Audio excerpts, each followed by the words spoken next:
everybody, and welcome to the first episode of 5 Facts. Today we're going to be looking at the 2008 Swedish film Let the Right One In.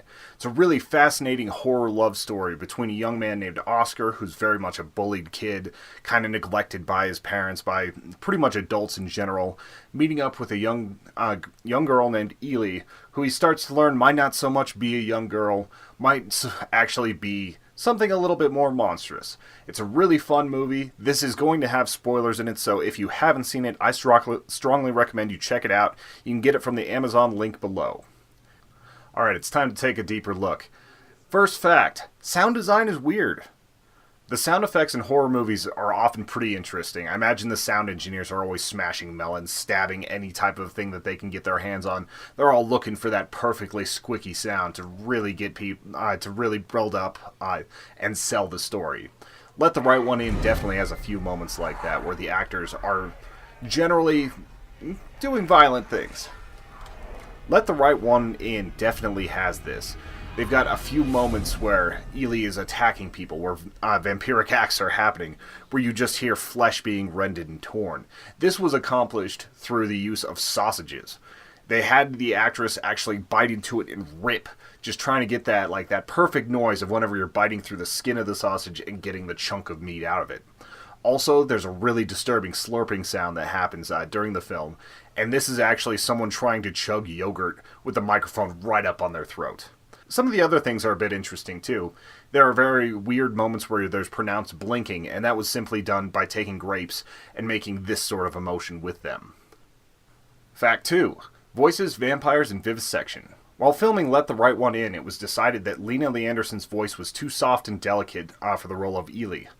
Since Ely was a castrated young boy before he was turned into a vampire, the director wanted a more androgynous voice. While it is revealed in the film and book that Ely is a boy, for most of the movie, the gender is ambiguous and more feminine. Oscar repeatedly makes mistakes in referring to Ely's gender. There's only one scene that really reveals this in the movie. It's a little bit awkward.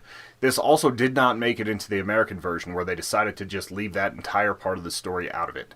I don't know if that reflects on us as being squeamish, or if the American directors just didn't want to have that sort of heaviness added to it. Fact number 3. It could have been a silent film. Director Thomas Alfredson wanted a film that could be done entirely in silence. He used a lot of emotes in this movie, a lot of moments where characters are staring at each other, a lot of long pauses in the silence, and when there is dialogue, it's a lot more poetic. He wanted the mood to be set by what was happening on the screen, not just what was being said.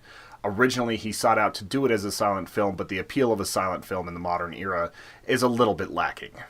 This is also why the film is kind of absent of backstory.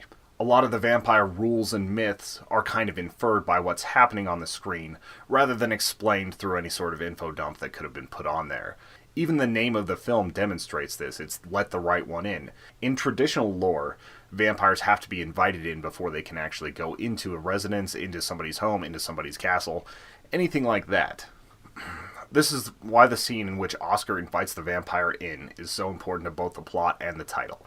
Fact number 4. Vampiric consequences. In vampire lore, it is known that a vampire cannot enter a home without being invited in, but we rarely see why. Let the Right One In shows us that it isn't a magic barrier that they can't pass through that's keeping them out. Rather, whenever they enter a place where they're not invited, they start to bleed profusely. Out of the mouth, out of the eyes, out of the pores, probably anywhere where they can bleed, they will bleed. This was a central scene in the novel, but director Thomas Alfredson wanted to leave it out. Writer John Ajve Lindqvist insisted the scene make the final cut. At the behest of the author, Alfredson decided to include it. Fact number 5. Adults in this film rarely look directly at children. According to director Thomas Alfredson, he specifically directed adults to never look directly at the children, even whenever they're interacting with them. Because this movie is from Oscar's perspective, and he's always skeptical of adult motives and actions, Alfredson wanted this film to actually show that.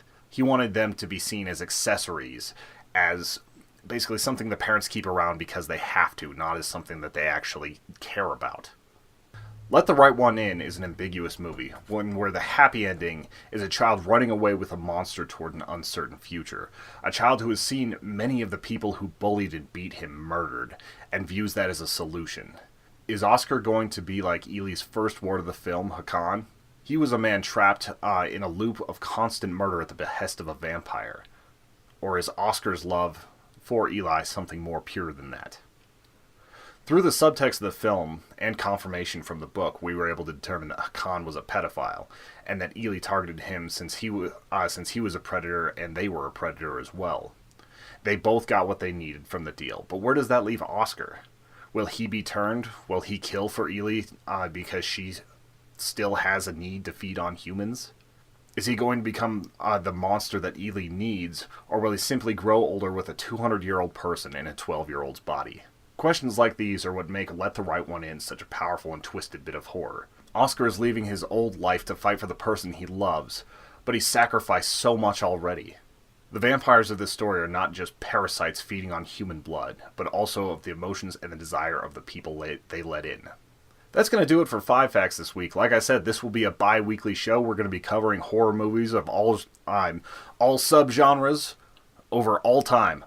We've got stuff coming up that's black and white. We've got newer movies coming out all the time. If there's stuff to be said about them, if they're interesting films, they will end up on here at some point. If you have more to say about Let the Right One In, or if you feel that I was inaccurate on any of this, hit up the comments section below. If you enjoyed this video and want to see more, hit that like button, hit that subscribe button, and let us know as well.